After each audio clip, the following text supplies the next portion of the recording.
त्याला मला पैसे लागतील. तिनं सांगला आपण कधी वर्गणी दिली नाही, कधी गणपतीची पट्टी दिली नाही दुर्गा देवीची. 30 लाख रुपये घेऊन जा. पैशाला काय कमी आहे. त्यानं 35 लाख रुपये घेतले. गेला मुंबईला. तिथं गेल्यावर काय झालं, त्या कंपनीकडे गेलो, तर आम्हाला नवीन कॅसेट द्या.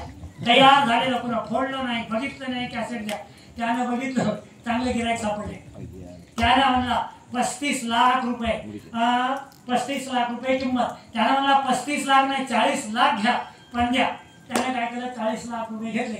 माझ्याकडे बघा एवढं मडकं घेतलं, त्याला ठपके ठिपके दिले, त्याला रंगविलं आणि त्या अग्ग्या मोळाच्या माश्या राहतात ना, त्या अग्ग्या मोळाच्या माश्या त्याच्यात भरल्या.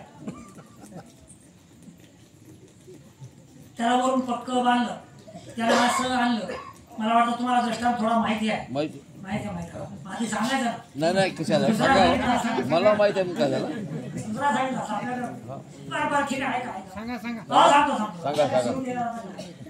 थोडं सोडता येते. ऐका मग ते काय केलं, ते माणूस काय माहिती का, धपके ढिपके दिले, रंगीबेरंगी कपडा बांधला. दुसरे कॅसेट मशीन मध्ये टाकल्यावर आवाज देते.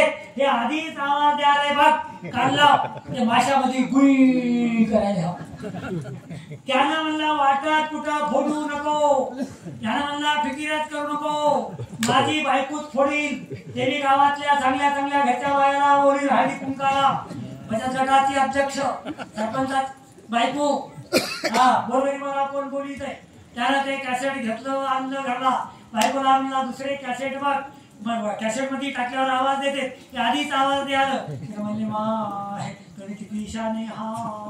मग त्याला म्हणला काय घर बायाला चांगल्या चांगल्या, तुम्ही फिकिरच करू नका, गावातल्या चांगल्या चांगल्या घरच्या 100-1 बाया बोलविल्या, घरात बसविल्या. नवऱ्याला सांगितलं तुम्ही बाहेर जा, आमचा बायाचा प्रोग्राम आहे, जाताना बाहेरून कडी लावून घ्या.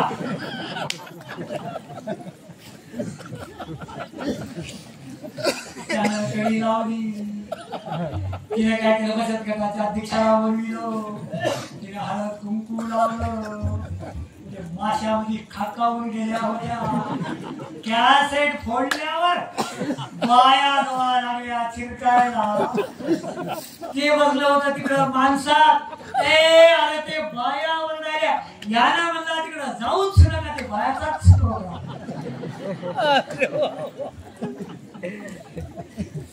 मग मी काय म्हणतो तुम्हाला सांगतो, कर्मणो गरुड असावी, कर्मणुकीचं वेळ नसावं. म्हणून तुम्ही लोकांनी असं सत्संग नाही, मी अजूनही 10 मिनिटं घेत होतो, पण आम्हाला जायचं आहे. आणि त्याच्यानंतर अजून एक सांगू का, आमच्या जवळचे झाले का, घरून निघतानाच तुमचं कसं आहे माहिती, घरून निघतानाच आमचा करार असतो. किती वाजता येणार, केव्हा येणार. आमची सौभाग्य होती तर म्हणजे विश्वनाथ महाराज रात्री तिथंच मुक्काम करा, वाटण हाच वगैरे आता आमचे सारथी पण आम्हाला चांगले भेटले. ते बी शुद्ध शाकाहारी आहेत, त्या टाकळीचे आहेत, पण ते योगाला भेट झाली. म्हणून पुन्हा एकदा सांगतो सज्जन हो, आपण इथं थांबू. मला एक प्रश्न आहे, हे जे इना घेताय या माणसात घ्या, ते गावातला आहे का बाहेरला आहे? गावातला आहे. पक्क त्यांची सौभाग्यवती आहे का इथं? आहे का? असू शकते आहे का? असं असेल त्यांना माहिती. इकडे आहे का? मग झाला शेवटचा आयटम. इकडे आहे का? चौराई खराडी इकडे आहे का? आता मला सुद्धा पुरी आली इकडे आहे का? आता या माणसाच्या गळ्यात हिना आहे, ते माळ टाकलेली आहे. त्यांची सौभाग्यवती समोर बसून असल्यावर तिला वाटत असेल माय किती चांगले दिसाले, एवढं त्यांना शोभाले.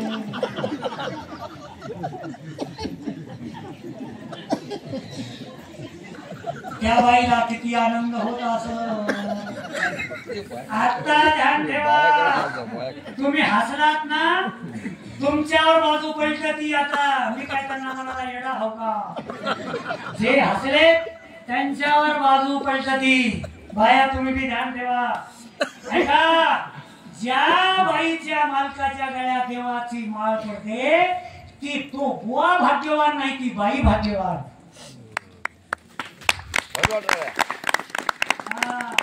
ध्यान ठेवा. मला पुन्हा एकदा सांगू, ज्या बुवाच्या गळ्यात देवाची माळ पडते ती बुवा भाग्यवान नाही, ती बाई भाग्यवान. नाही तर बघा ना, बऱ्याच बायाचे नवरे संध्याकाळी येताना घड्यात कोणच्या माळी टाकून आता का असले नाही. म्हणून झालेली सेवा आपण इथं थांबू. आज एकादशीच्या निमित्ताने योगाला चलत मला खराटे भेटले होते.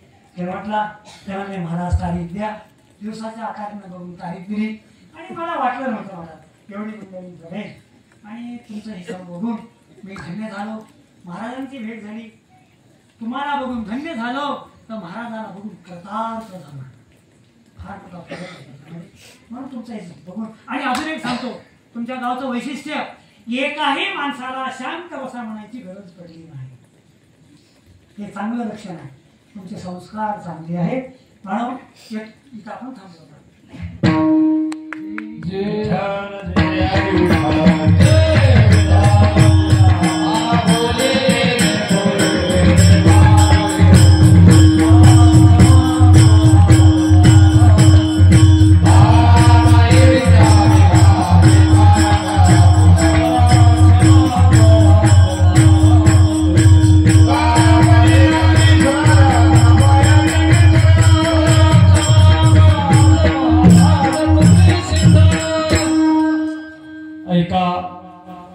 चालत असलेल्या अखंड हरिनाम सप्त्याची दुसऱ्या दिवसाची सेवा आपल्या जवळच असलेले हरिभक्तपरायण भीमा महाराज शंकर पुराणिक किरवटकर यांनी उत्कृष्ट अशा प्रकारे या ठिकाणी चिंतन मानलं. सर्वांचे मन उल्हासित केले आणि असेच मन तुम्ही 7 दिवस उल्हासात करून आपल्या जीवन शैलीतून कृतार्थ होऊन महाराजाचं टाळा वाजून एकदा स्वागत करा.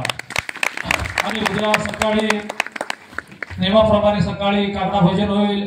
ज्ञानेश्वरी पारायण दुपारच्या सत्रात भागवत हरिपाठ आणि उद्या